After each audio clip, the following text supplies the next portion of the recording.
Good morning बच्चों। आज हम पढ़ेंगे कक्षा 8 विषय विज्ञान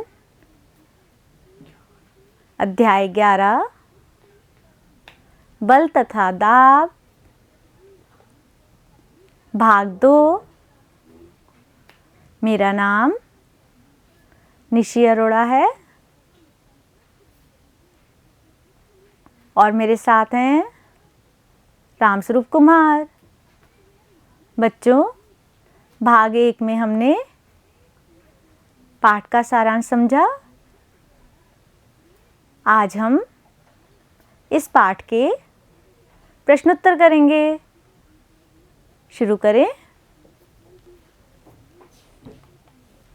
नंबर 1, रिक्त स्थानों की पूर्ति कीजिए। बच्चों, इस प्रश्न में हमें रिक्त स्थान भरने हैं। कुएं से पानी निकालते समय हमें रस्सी को डैश पड़ता है। क्या करना पड़ता है बच्चों? खींचना पड़ता है। तो हम यहाँ लिखेंगे खींचना।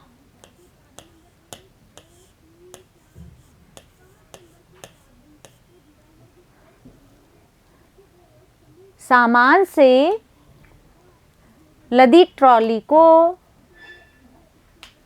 चलाने के लिए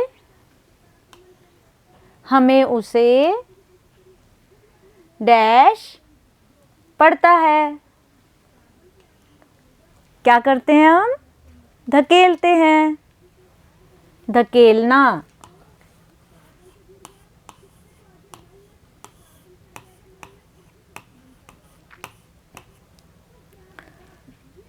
पृथ्वी द्वारा किसी वस्तु पर लगाए गए बल को डैश कहते हैं। क्या कहते हैं बच्चों?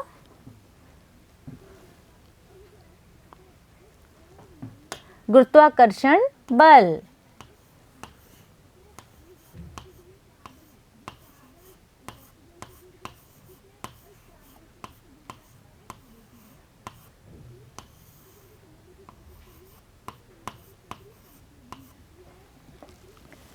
ठीक है बच्चों। नंबर 2, अति लघुत्तरात्मक प्रश्न। इसमें पहला प्रश्न करेंगे, वायुमंडल किसे कहते हैं? उत्तर, हमारे चारों ओर वायु के आवरण को वायुमंडल कहते हैं।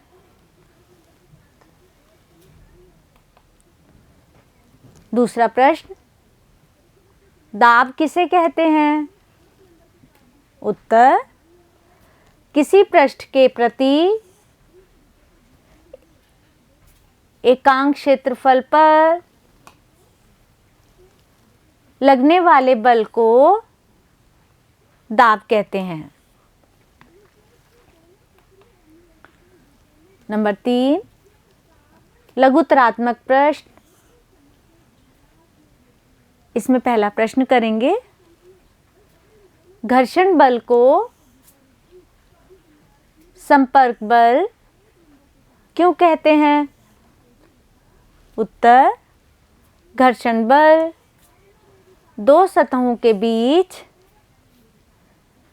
संपर्क के कारण उत्पन्न होता है, इसलिए इसे संपर्क बल कहते हैं। दूसरा प्रश्न, पेशीय बल की परिभाषा लिखो। उत्तर, हमारी मांसपेशियों द्वारा लगने वाले बल को पेशीय बल कहते हैं।